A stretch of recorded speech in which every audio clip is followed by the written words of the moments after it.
Tema ini tuh saya bicara di awal untuk kita semua bahwa all about Mary yang saya tunjuk ini bukan tentang review film.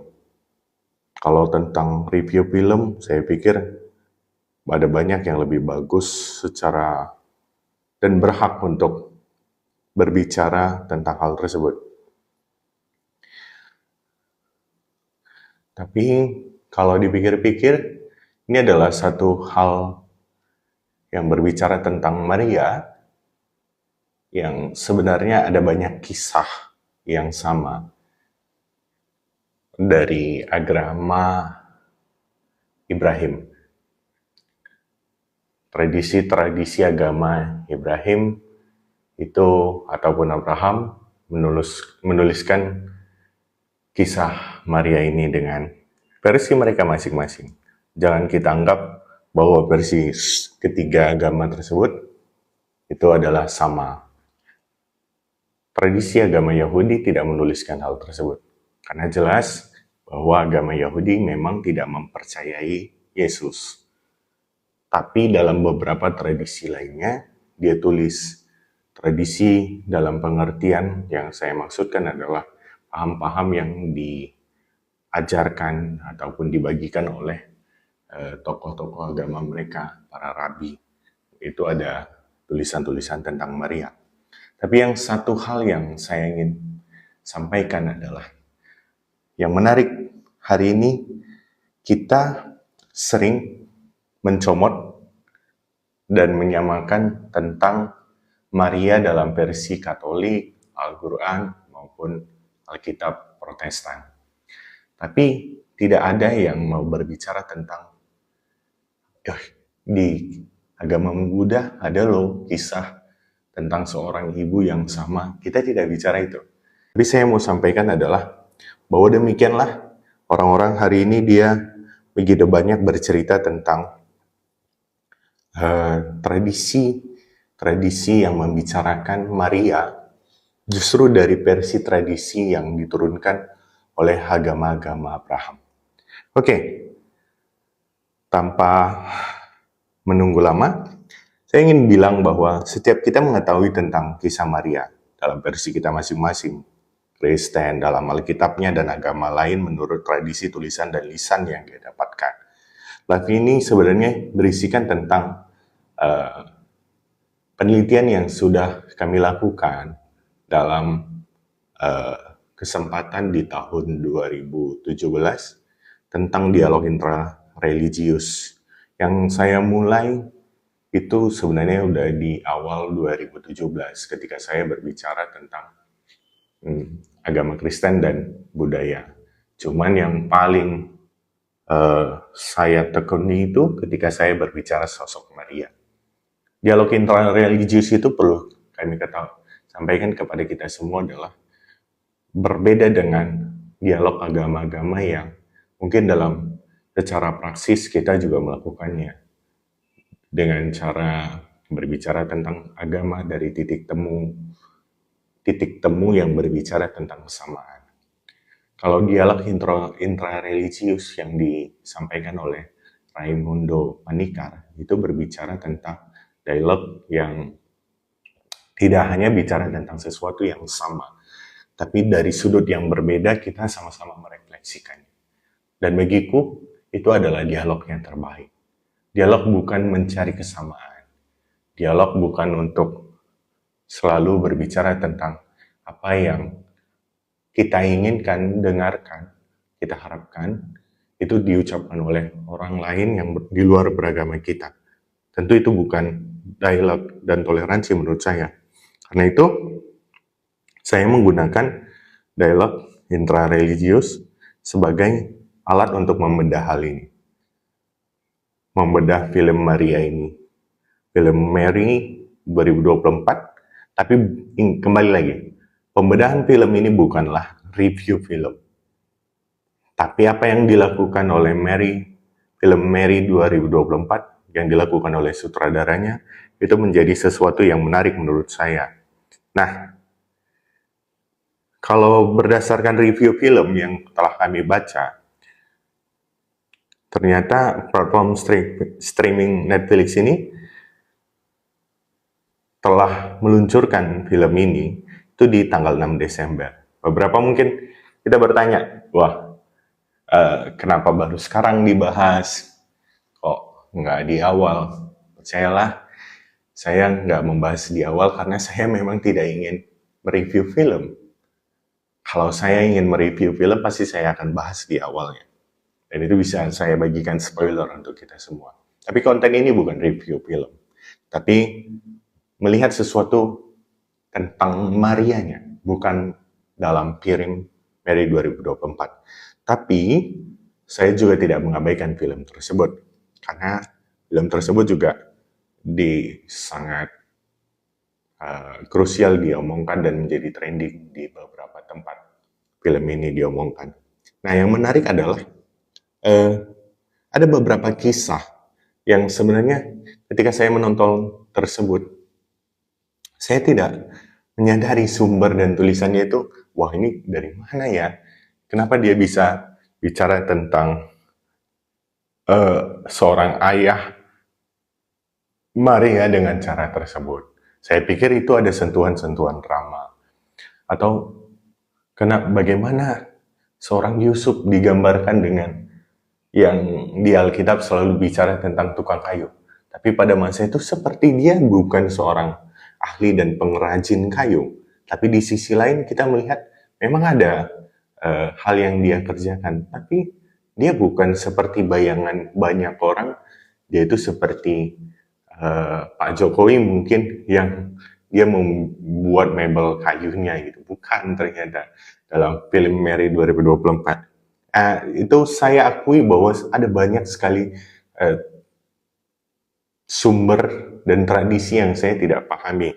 Itu dari mana sang sutradara DJ Caruso dia mendapatkannya. Tapi dalam beberapa data, film Mary itu digarap di bawah arahan DJ Caruso yang sebelumnya ternyata menggarap berbagai serial televisi. Jadi dia bukan orang yang baru di dunia perfilman ya. The Seal of Forbear dan Smallville, dia udah garap itu. Dan dalam mengerjakan film ini, yang menarik adalah dari sumber yang kami dapatkan. Ternyata si sutradara ini mendapat bimbingan spiritual loh dari seorang uskup namanya David O'Connell. Sementara itu, pastornya ini, Joel Osteen itu, juga berperan sebagai produser eksekutif dalam film ini.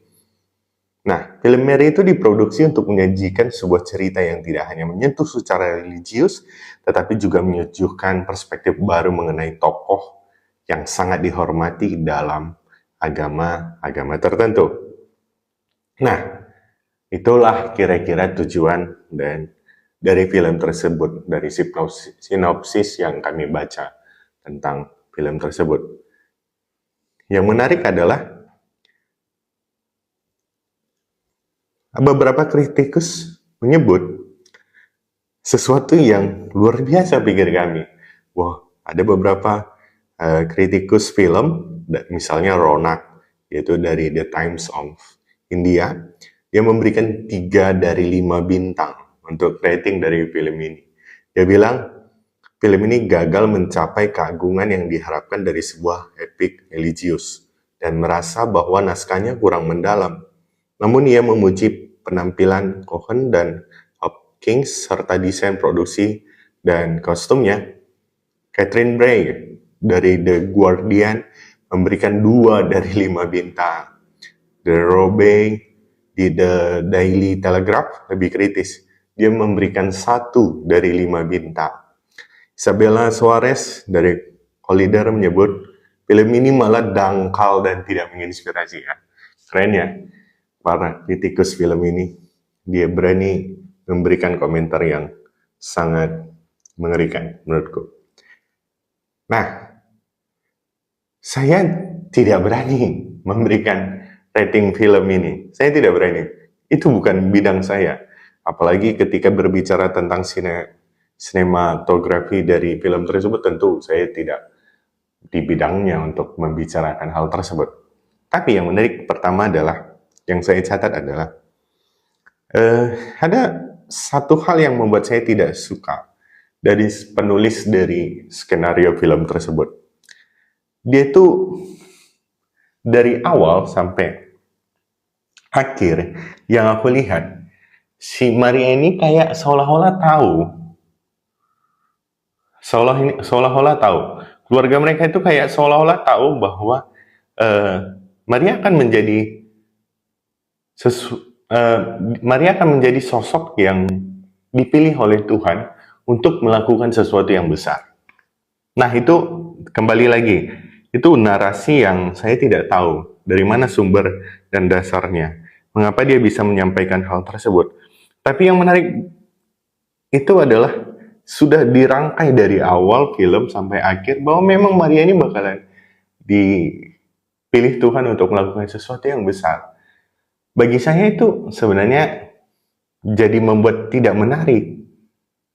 Karena bagi apa yang saya imani dan pelajari di kitab Lukas contohnya, tentu adalah beberapa hal yang kita bilang, waktu kan tidak terbatas dan tidak sesuai dicatatkan di dalam Alkitab. Kan bukan berarti dalam satu perikop dia ceritakan ini, lalu besoknya perikop yang lain, lusanya perikop yang lain. Tentu saya juga mengakui hal tersebut. Tapi ketika saya membaca kitab Lukas tentang bagaimana seorang Maria dan keterkejutannya ketika dia mendengarkan pewahyuan kabar dari malaikat, bagi saya itu sesuatu yang lebih menginspirasi. Bayangkan ketika kamu hadir di satu tempat dan tiba-tiba ada suara Tuhan yang bicara kepada kita. Dan dia mengatakan bahwa aku memilihmu. Dan melakukan sesuatu yang besar di dalam hidupmu. Keterkejutan itu justru yang membuat saya, wow, sungguh luar biasa. Maria mampu mengatakan, aku hambamu Tuhan, jadilah padaku sesuai kehendakmu. Itu sesuatu yang bagiku luar biasa, lebih luar biasa. Kenapa? Karena kalau di film Mary itu kan si ibunya Anna, dia itu sudah menceritakan tentang apa yang terjadi dalam hidupnya dan bukan, dia belum menceritakan sih di awal. Tapi si Joachim ataupun si Anna itu sudah paham tentang apa yang akan terjadi dalam diri Maria gitu. Tapi itu kurang greget rasa saya. Karena ada di dalam tradisi di luar agama Kristen disebutkan bahwa Maria itu sampai bersumpah loh. Dia duduk dan tergeletak, duduk dan bersandar di pohon, dan di pohon tersebut dia itu bersumpah. Ini di tradisi di luar agama Kristen ya. Dia bersumpah bahwa biarkan anak ini yang akan menceritakan semuanya. Karena aku tidak mampu menghadapinya. Gitu. Itu satu tradisi yang lain. Jadi ketika di film tersebut disampaikan bahwa si Maria ini paham dengan apa yang bakalan diceritakan dalam kehidupannya, ataupun paham ada sesuatu yang besar yang akan terjadi dalam hidupnya maupun di orang tuanya, maka itu menjadi sesuatu yang aneh ketika seorang Joachim dalam film tersebut terkejut dengan apa yang terjadi. Mungkin bisa kita bilang, nah justru itulah yang menarik, bahwa itu akhirnya membuat si Joachim tidak menyangka bahwa anaknya perempuan hamil di luar nikah dengan posisi dia bertunang. Ya, itu bolehlah. Tapi saya memang jujur, saya lebih suka dengan apa yang dituliskan di dalam Alkitab tentang kisah itu. Tentang bagaimana seorang Maria, dia itu jadi lebih kayak terkejut, dan dia memang betul-betul menyerahkan kehidupannya. Karena di saat itu juga dia baru tahu. Dengan posisi yang mungkin baru tunangan dengan sumringah kegembiraannya gitu. Itu sesuatu yang menakutkan sih ketika ada malaikat datang, kamu akan mengandung roh kudus dalam dirimu. Itu bagi saya luar biasa ketika Maria mampu mengatakan, aku hambamu dan jadilah padaku seturut dengan kehendakmu. Itu luar biasa bagi saya.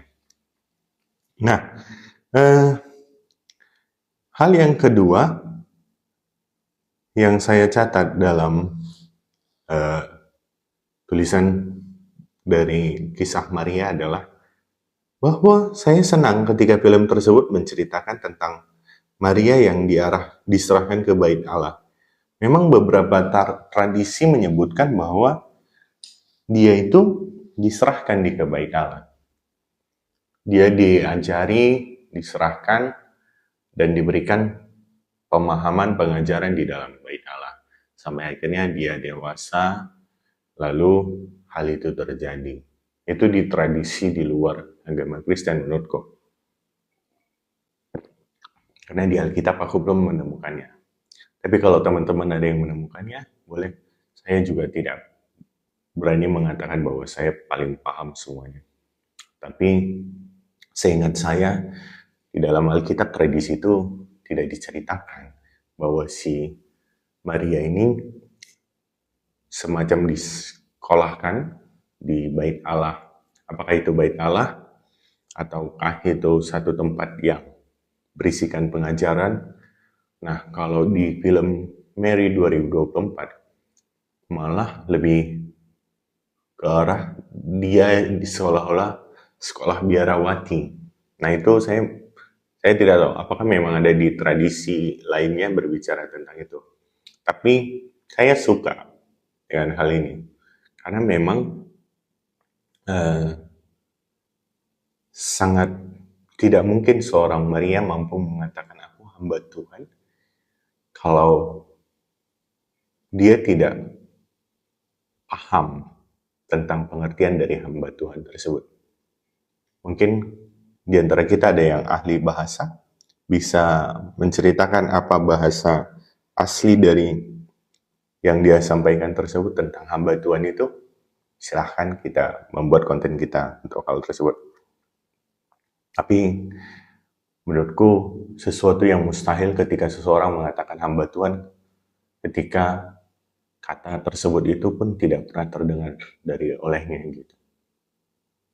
Dan mengingat aturan-aturan di dalam bait Allah yang sangat membatasi diri perempuan untuk masuk ke dalam bait Allah, itu menjadi sesuatu yang membuat saya wow. Yesus sutradara ini bermain di sini luar biasa sih menurutku. Jadi ini ada tradisi lain yang dia pakai atau mungkin di tradisi yang dia dapatkan dalam proses penelitian dan riset dari film Mary itu. Jadi jangan heran ketika kita orang Protestan, wah iya ya, emang Maria biarawati ya? Atau Maria memang disekolahkan ya, di sekolah semacam Alkitab ya. Gitu. Aku tidak berani berbicara banyak, tapi momen ketika Maria sedang menyiapkan makanan, itu ada loh di dalam tradisi lainnya menuliskan hal tersebut. Bahkan dalam tradisi yang lainnya itu bercerita tentang bagaimana Tuhan mengirimkan makanan langsung untuk Maria. Bahkan ketika dia di rumah Zakaria, Zakaria mendapatkan makanan dari Tuhan ketika Maria disuruh menyiapkan makanan. Nah itu nggak ada tradisinya ya, nggak ada cerita itu di dalam tradisi kita orang-orang Protestan. Itu di luar tradisi kita. Tapi itulah kayanya narasi tentang Maria. Apakah Maria itu yang disebutkan Maria yang sama atau tidak? Kembali lagi tentang statement saya di awal. Bahwa ada banyak orang yang sering mencocok logikan tentang Maria dalam versi turunan agama Abraham. Tapi dia tidak bicara tentang Maria di versi agama yang lain, Hindu misalnya. Padahal ada kisah yang mirip juga, tapi dia nggak mau menyentuh itu. Tapi kalau agama Abraham, seolah-olah ketiga tradisi ini menceritakan satu tokoh yang sama, seolah-olah demikian. Bisa jadi ya, tapi ada juga loh kemungkinan untuk tokoh itu tidak sama sebenarnya. Toh juga ketiga agama memiliki tradisi dan kepercayaan mereka masing-masing. Jadi bisa jadi tokohnya berbeda. Jadi kenapa harus kita menyamakan? Biarkanlah mereka dengan tradisi dan agamanya masing-masing. Saya suka dengan istilah di teman-teman muslim yang mengatakan agamaku adalah agamaku, agamamu adalah agamamu. Kalau nggak salah kata-katanya demikian. Saya pikir itu baik sih. Jadi kita nggak usah terlalu mencocok logikan agama kita dengan agama orang lain gitu. Nggak usah. Justru ketika kita berusaha mencocok logikanya, maka saat yang sama kita tidak menghargai agama yang lainnya. Gitu. Nah, lalu hal ketiga, saya tidak tahu dari mana juga tradisi yang disampaikan dalam film Mary 2024. Bagaimana seorang Maria dalam proses melahirkannya itu dia dibantu sama si Elizabeth di situ dan ibunya Maria Siana. Nggak tahu itu tradisi dari mana.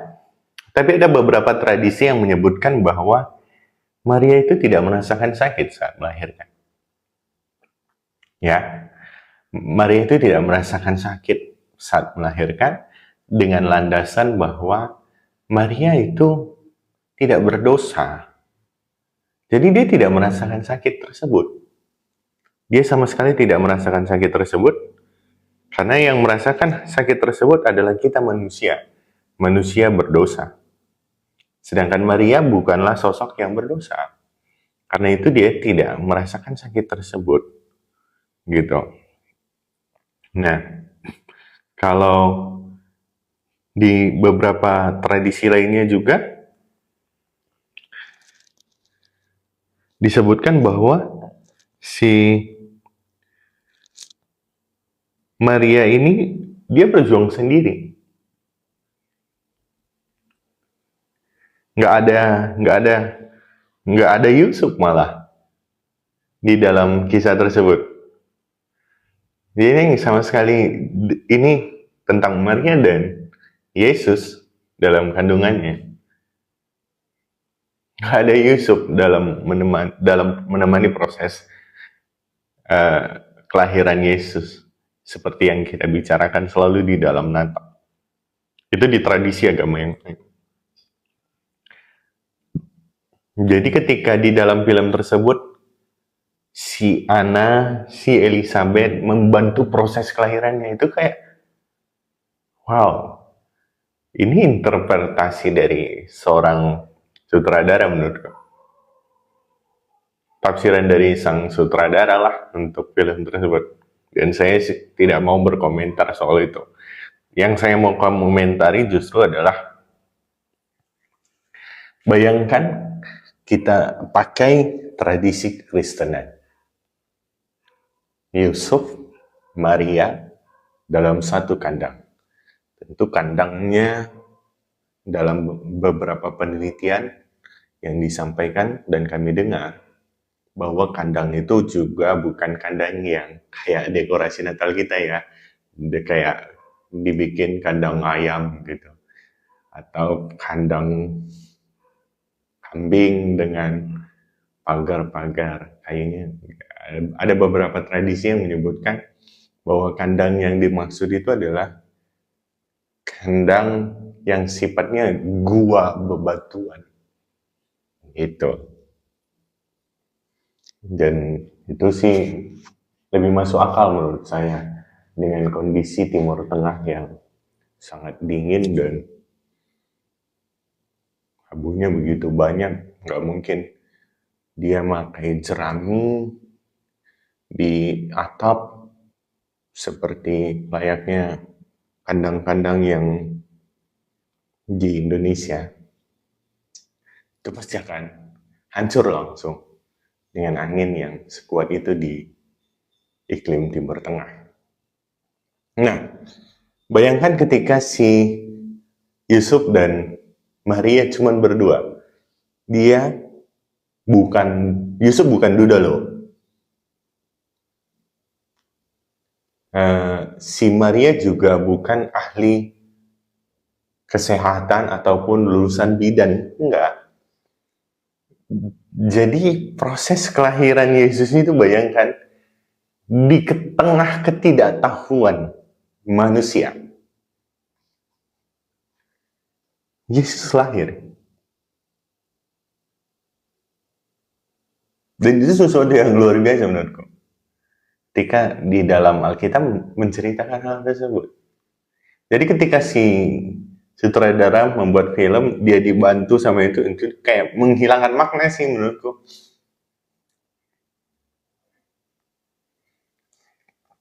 Jadi menarik ketika kita melihatnya bahwa itulah lahirnya Yesus itu menjadi sesuatu yang luar biasa.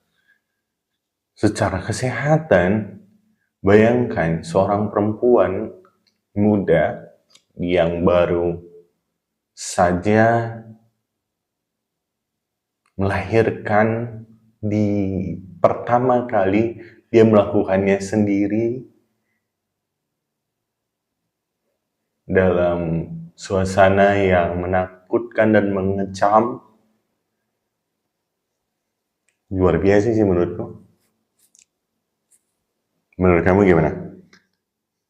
Buat teman-teman yang nonton bisa kasih komentar ya.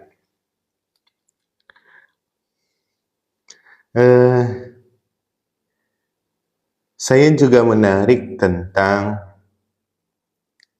Yusuf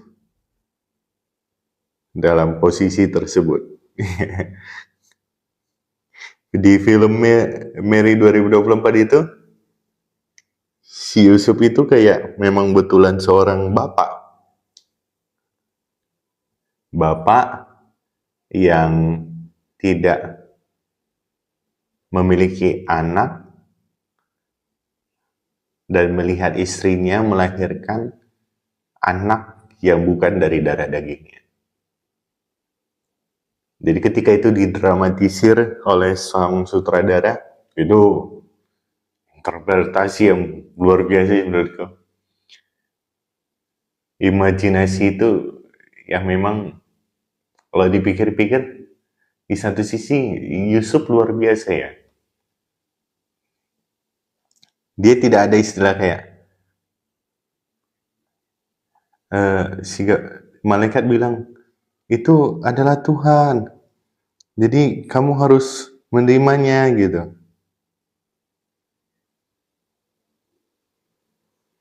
Bisa aja kan dia nggak percaya, tapi dia percaya loh. Dan mengikuti semua prosesnya. Ada begitu banyak manusia yang hari ini Tuhan udah ngasih tanda-tanda ini.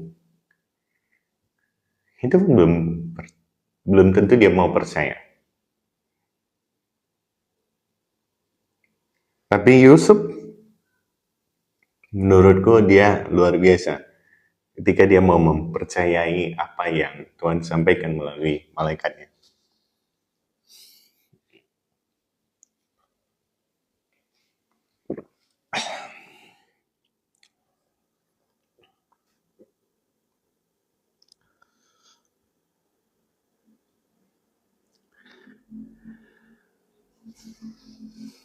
Dia itu dalam banyak tradisi memiliki posisi dan figur yang beda-beda. Ada tradisi yang mengatakan dia memang suci. Ada tradisi pula yang mengatakan bahwa Yusuf itu tidak pernah ada dalam proses Maria.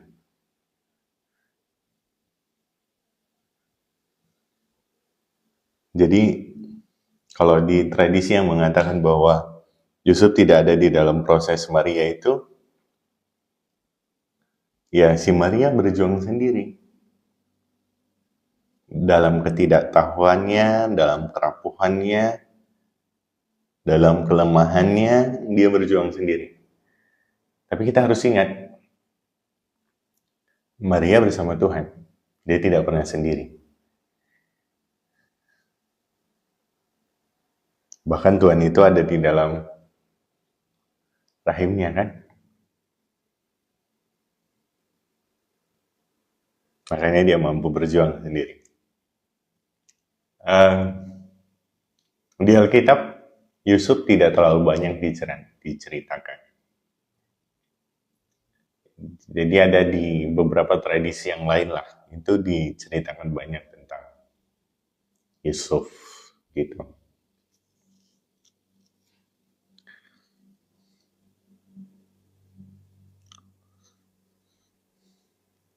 Saya juga mau cerita tentang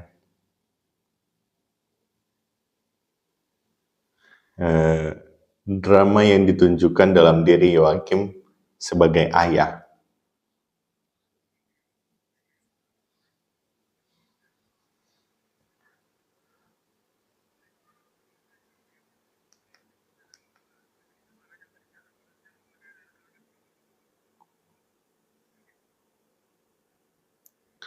Bayangkan kalau itu benar-benar terjadi pada anak kita.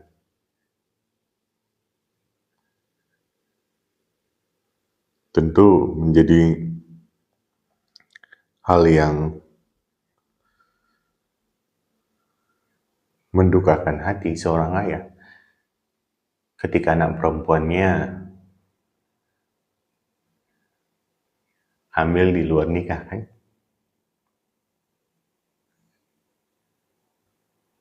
Mungkin kita bilang, oh itu kan bukan hamil di luar nikah. Itu kan karya Roh Kudus yang terjadi dalam kehidupan Maria.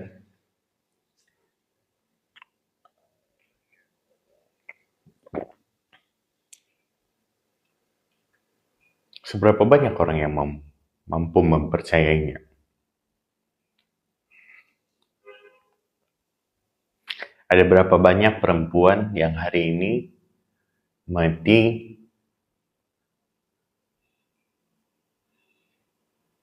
hamil di luar nikah bersama bayinya justru karena kejujurannya.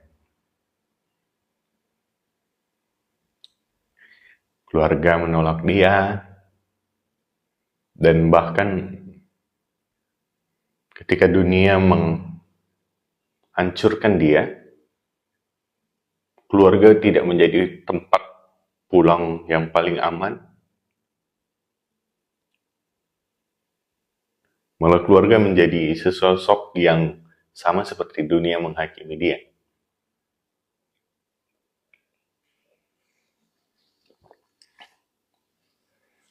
Makanya ketika gambaran dramatisir yang dibuat oleh sutradara dalam Merik 2024 kepada seorang ayah dari Maria itu tafsiran yang luar biasa sih menurutku. Dia mampu melakukan dan melihat hal itu ketika di banyak tradisi tidak berbicara hal itu. Termasuk di dalam tradisi dalam Alkitab itu tidak membicarakan itu. Tapi bayangkan, mungkin nggak sih seorang Maria tidak menghadapi persoalan sosial semacam itu? Walaupun seperti di awal saya sudah sampaikan, di tradisi yang lain, memang pada akhirnya Yesus yang sudah lahir, dia yang berbicara. Dia baru lahir, dia berbicara kepada semua orang. tentang apa yang terjadi. Jadi saudara-saudara Maria pada masa itu, dalam tradisi tersebut, dalam kisah tradisi tersebut, dia langsung percaya. Karena mana mungkin seorang anak yang baru lahir tiba-tiba dia berbicara dan memberitahukan segala sesuatunya kan. Yang tiba-tiba gitu kan. Ini tiba-tiba berbicara segala sesuatunya yang terjadi. Itu dalam tradisi yang lain. Tapi di dalam tradisi Alkitab, itu tidak ada kisah seperti itu.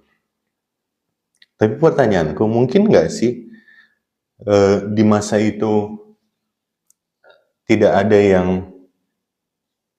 menghakimi sosok Maria? Ya, saya pikir itu tidak mungkin. Bayangkan ketika Yesus saja bertemu dengan seorang perempuan yang kedapatan berzina. Maka si perempuan itu hampir dirajam mati loh. Kalau bukan karena argumentasi yang disampaikan Yesus dan kuasanya.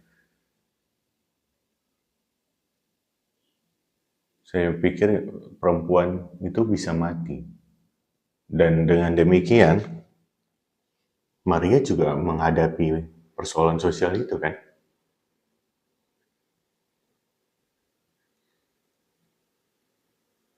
Dari persoalan sosial ini justru saya menyadari teman-teman boleh komentar ya tentang apa yang saya pahami ini. Tapi saya melihat begini, kita sadar nggak sih bahwa orang sebenarnya nggak membutuhkan kejujuran kita. Ada banyak orang hari ini itu justru dia lebih menginginkan apa yang dia ingin dengarkan. Bukan kejujuran kita. Jadi kalau bohong sekalipun, tapi itu menjadi sesuatu yang dia ingin dengarkan, orang lain menerimanya. Tapi ketika kita jujur sekalipun, sementara orang itu tidak menginginkannya, ya pada akhirnya orang tersebut menolak kita. Dan mungkin itu yang dihadapi Maria, pergumulan semacam itu. Saya pikir, dia mau cerita apa? Ketika semua orang bertanya dan mempertanyakan bayi siapa itu. Kalau dia jujur sekalipun, orang nggak akan mau dengar itu. Saya yakin. Dia mau bohong, bohong seperti apa lagi?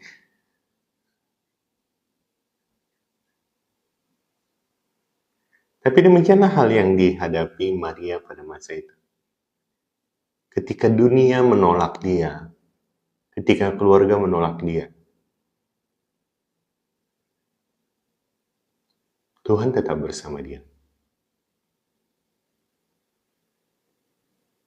Dan demikianlah kehidupan orang-orang percaya. Ketika dunia menolakmu, ketika kamu benar-benar merasa sendirian, kamu tidak akan pernah kesepian karena Yesus bersamamu. Yesus selalu ada untukmu.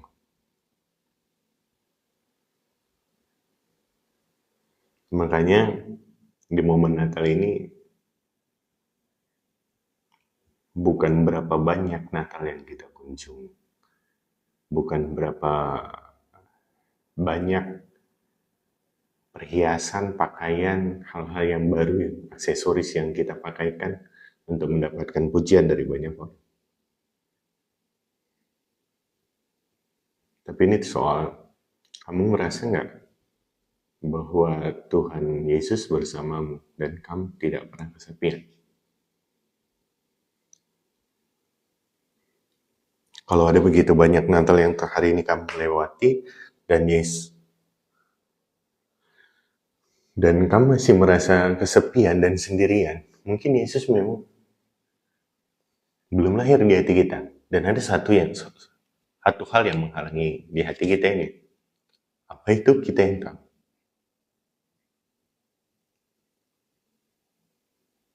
Kita yang tahu apa yang hari ini menghalang-halangi Yesus untuk lahir dalam hati dan diri kita.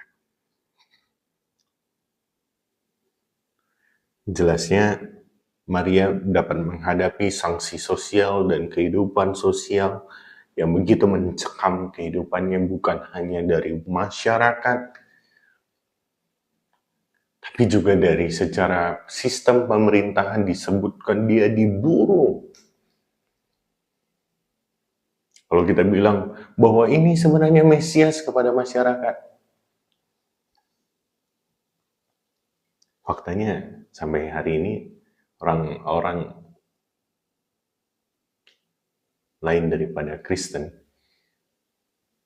tidak mengakui Yesus sebagai Mesias.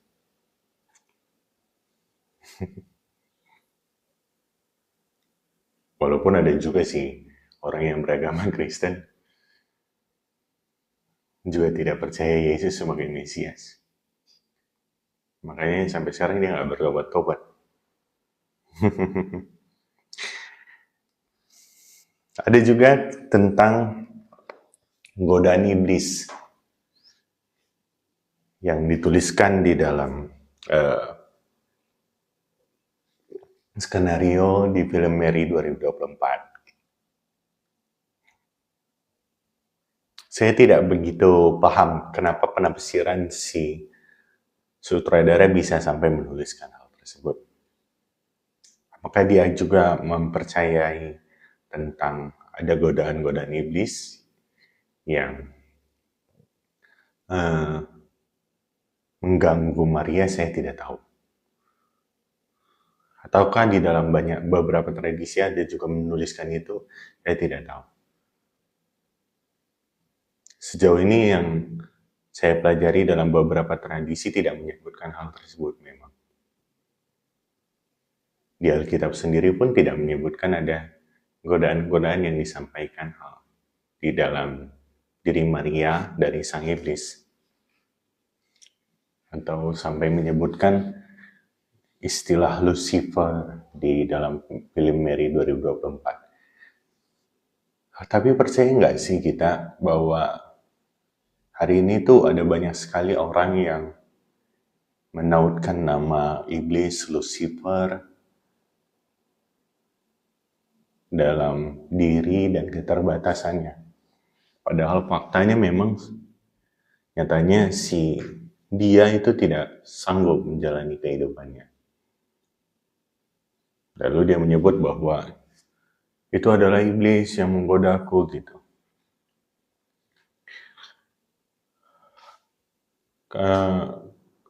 Ada beberapa orang bertanya sama aku ketika aku menyampaikan statement itu. Dia bilang, emang Ron, kamu nggak percaya dengan adanya iblis, setan, dan segala macamnya? Jelasnya saya tidak mau bilang bahwa ayo santet saya dan saya akan saya memberikan hadiah bagi orang-orang yang mampu mensantet saya. Saya tidak mau bilang gitu. Itu urusan konten yang lain lah, gitu kira-kira. Tapi saya mau bilang bahwa apa salahnya untuk mengakui kelemahan, kekurangan kita, dan kerapuhan kita di depan Tuhan kita, daripada menyalahkan sosok lain yang kita sebut dengan iblis, ataupun diri orang lain yang kita salahkan, kita kambing hitamkan, manusia ataupun iblis, kita kambing hitamkan semua. Apa yang membuat diri kita berkembang dengan mengkambing hitamkan itu? Nggak ada sih. Alangkah lebih baiknya ketika kita justru melihatnya sebagai cara untuk memperbaiki diri dan memperbaiki hidup. Makanya saya menarik ketika saya membaca dalam Alkitab bahwa tidak ada hal tersebut diceritakan dalam diri Maria. Dan menurutku dia datang berkunjung ke rumah Elizabeth. Terus bagaimana malaikat hadir dalam mimpi Yusuf di dalam tradisi Alkitab. Itu bagiku adalah cara Tuhan melihat manusia. Dia sadar manusia itu lemah, maka dia kuatkan dengan cara dan rancangannya. Nggak ada dikambing hitamkan iblis di situ.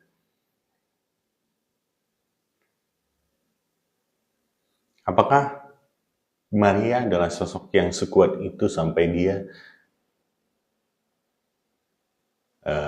digoda sama iblis, harus diuji sama iblis? Kalau aku terlalu dangkal sih menurutku tafsiran hal semacam itu kita melihatnya gitu. Tapi kalau melihat dalam sisi kemanusiaan Maria, kalau sampai saat ini kita menyadari bahwa Maria adalah manusia, maka saat yang sama kita lebih melihat bagaimana Yesus yang di dalam diri Maria bekerja dan berkuasa atas kehidupannya.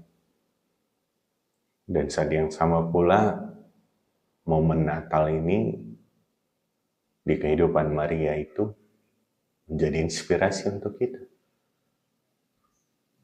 Bahwa Yesus juga bekerja. Bahkan Paulus mengatakan bahwa dalam kelemahan kasih-Mu begitu sempurna. Daripada sibuk mencari kambing hitam tentang iblis. Oke, terima kasih untuk kesempatannya. Mohon maaf atas segala macam kekurangannya. Saya tidak berani menyebutkan bahwa ini adalah tradisi agama Sianu, tradisi agama Sianu. Saya tidak berani mengatakan hal tersebut.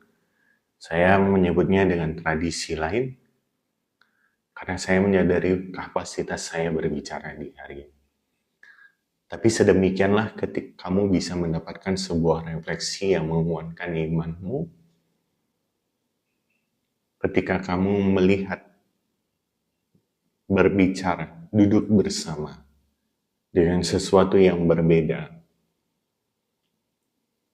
dan hal yang berbeda itu ternyata memberikan kamu makna yang baru.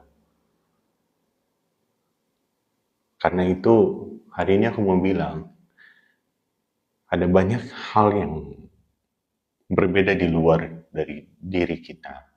Mulai dari pola pikir orang lain, kepercayaan orang lain, tradisi orang lain, budaya orang lain, siapapun itu dan apapun itu. Daripada sibuk menolaknya, ataupun menampungnya dan menyamakannya, yang jatuhnya pada relativisme, jauh lebih baik ketika kamu berdiri sama tinggi dan duduk sama rendah dengan agama lain, dengan semua perbedaan yang ada, mengambil dan melihatnya untuk membuat imanmu lebih baik. Tidak perlu dibanding-bandingkan mana yang lebih tinggi dan lebih rendah. Tidak perlu. Dengarkan apa yang mereka ingin bicarakan. Sampaikan apa yang kami ingin bicarakan. Toleransi tidak jatuh pada hal-hal yang harus memaklumkan segala sesuatunya sampai kamu kehilangan identitas dirimu sendiri. Toleransi tidak harus menjadi merelevansikan segala sesuatunya harus sama dan diterima oleh banyak orang. Tidak. Bagiku toleransi ketika kamu menyadari bahwa kamu memiliki pemahaman yang berbeda, cara yang berbeda, iman yang berbeda, dan kamu tidak mengecilkan siapapun dan membandingkan siapapun dengan apa yang kamu miliki. Tapi kamu belajar dari segala sesuatunya.